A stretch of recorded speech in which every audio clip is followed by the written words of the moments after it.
नमस्कार, आप देख रहे हैं अपनी मथुरा न्यूज़ और मैं हूं आपके साथ में प्रतीक चतुर्वेदी। जिस प्रकार से हम आपको मथुरा वृंदावन से जुड़ी हर खबर दिखाते हैं, वहीं इसी श्रृंखला में आज हम मौजूद हैं आगरा में और हमारे साथ में मौजूद हैं मंडल आयुक्त ऋतु महेश्वरी जी। जानेंगे इनसे कि मथुरा वृंदावन के जो विकास में इनके द्वारा महत्वपूर्ण भूमिका निभाई जाती है और मथुरा वृंदावन के विकास को लेकर इनके द्वारा लगातार कदम उठाए जाते हैं। तो वहीं मथुरा वृंदावन में चौड़ीकरण को लेकर एक नई महत्वपूर्ण बैठक की गई है, जिसके विषय में जानेंगे इनसे क्या कहती हैं। जी मैम, सबसे पहले तो बहुत बहुत स्वागत है मैम आपका। Thank you.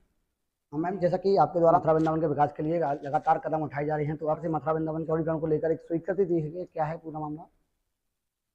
देखिए, मथुरा वृंदावन और ये पूरा जो इनके आसपास का ब्रज का क्षेत्र है, इसमें लगातार श्रद्धालुओं का, बाहर से लोगों का आगमन बढ़ रहा है। और क्योंकि यहाँ पे हमारी श्रद्धा से जुड़े हुए, हमारी हिस्ट्री से जुड़े हुए बहुत सारे ऐसे स्थान हैं, और रोज़ाना और हर साल लगातार हम देख रहे हैं कि जो बाहर के लोग हैं, लगातार कभी गोवर्धन, बरसाना, वृंदावन या मथुरा वृंदावन पूरे परिक्षेत्र में लगातार श्रद्धालुओं का आगमन बढ़ रहा है। इसी के दृष्टिगत वहाँ की जो विभिन्न एजेंसीज हैं, प्राधिकरण, तीर्थ विकास परिषद और जिला प्रशासन, नगर निगम के द्वारा प्रयास किया जा रहा है। अभी हाल में ही मथुरा विकास प्राधिकरण की बोर्ड बैठक और अवस्थापना बैठक में कई महत्वपूर्ण प्रोजेक्ट्स सैंक्शन किए गए हैं, जिसमें मथुरा वृंदावन और गोवर्धन परिक्षेत्र में कुछ ऐसी सड़कें जहां पे लोगों का आवागमन ज़्यादा रहता है, उनके चौड़ीकरण और उनकी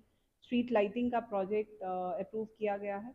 इसके अलावा शहर में डार्क स्पॉट्स ना रहें, उसके लिए जो स्ट्रीट पोल्स, फसाड लाइटिंग के प्रोजेक्ट अप्रूव किए गए हैं। बरसाना क्षेत्र में पब्लिक यूटिलिटीज़ और जो मुख्य परिक्रमा मार्ग हैं उन पे पब्लिक शेड, और इसके अलावा वाटर एटीएम्स, जो वहाँ की नहर के ऊपर एक पुल है, उसके ऑल्टरनेट एक दूसरा पुल और उसका अप्रोच रोड बनाने का प्रोजेक्ट। तो इस तरह के कई सारे नए प्रोजेक्ट सैंक्शन किए गए हैं, जिससे कि वहाँ की जो इंफ्रास्ट्रक्चर है उसको स्ट्रेंथन किया जाए। साथ ही जो पब्लिक यूटिलिटीज़ हैं, टॉयलेट्स हैं, वाटर की फैसिलिटी है, वेटिंग शेड्स हैं, पार्क्स हैं, उनकी भी स्ट्रेंथनिंग का प्रपोजल है।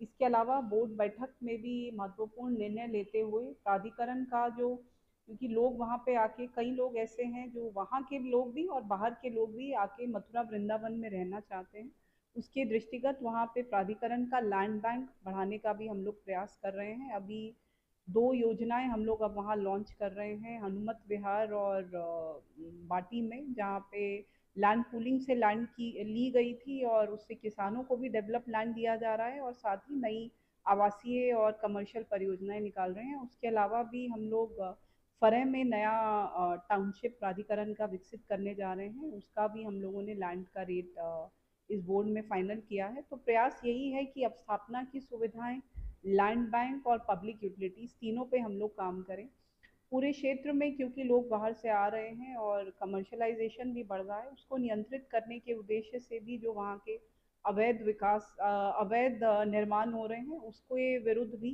कठोर प्रभावी कार्यवाही करने के डायरेक्शन भी अथॉरिटी को दिए गए हैं।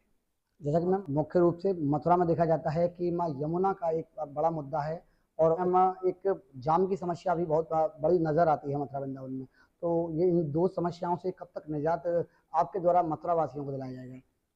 देखिए, ये सारे एफर्ट्स एक प्लानिंग के तहत हैं, जिसमें जो आपने बोला जाम की बात है, तो जाम के दृष्टिगत ही, चाहे सड़कों का वाइडनिंग है, अवैध अतिक्रमण जो नगर निगम भी सड़कों के किनारे लगातार हटा रहा है, वो भी डायरेक्ट किया जा रहा है। इसके अलावा जो अवैध कंस्ट्रक्शंस हैं उस पर अथॉरिटी को काम करना है। इंटीग्रेटेड ट्रैफिक मैनेजमेंट सिस्टम भी स्मार्ट सिटी के तहत वहाँ लॉन्च किया गया है, जहाँ जो मुख्य चौराहे हैं उन पे सीसीटीवी कैमरास भी लगाए गए हैं और अडेप्टिव ट्रैफिक कंट्रोल सिस्टम भी लगाया गया है। इन सभी जो इनिशिएटिव्स हैं उनका उद्देश्य यही है कि जो ट्रैफिक है वो व्यवस्थित चले। जो ऐसे राउंड अबाउट्स या रोड्स हैं जहाँ ज़्यादा जाम रहता है, उनकी वाइडनिंग, उन पे चौराहों का या ट्रैफिक लाइट्स का विकास, तो पुलिस प्रशासन के कोऑर्डिनेशन से ये कार्य कराया जा रहा है। जैसा कि मैम वीकेंड पे मथुरा वृंदावन के लिए लोग धार्मिक यात्रा करने के लिए आते हैं, लेकिन जाम की समस्या से जूझते हैं, तो उससे एक प्रकार से मानसिक थकान उनको महसूस होती है। तो उससे किस प्रकार से निजात मिलेगी? देखिए, वीकेंड या वीकडेज, वीकेंड पे स्पेशली भीड़ ज़्यादा रहती है, तो पुलिस वहाँ पे कुछ कुछ डाइवर्जन प्लान भी जो मेजर ओकेजन होते हैं उस पर इम्प्लीमेंट करती है, लेकिन लॉन्ग टर्म मेजर्स यही है कि सिस्टमैटिक सुधार हो। उसकी किस प्रकार से तैयारी चल रही है? प्रशासन और पुलिस मिलकर व्यवस्थाएं सुदृढ़ कर रहे हैं, सेफ्टी की और ट्रैफिक व्यवस्था, पानी की व्यवस्था, ये सब चीज़ों पे लोकल प्रशासन का।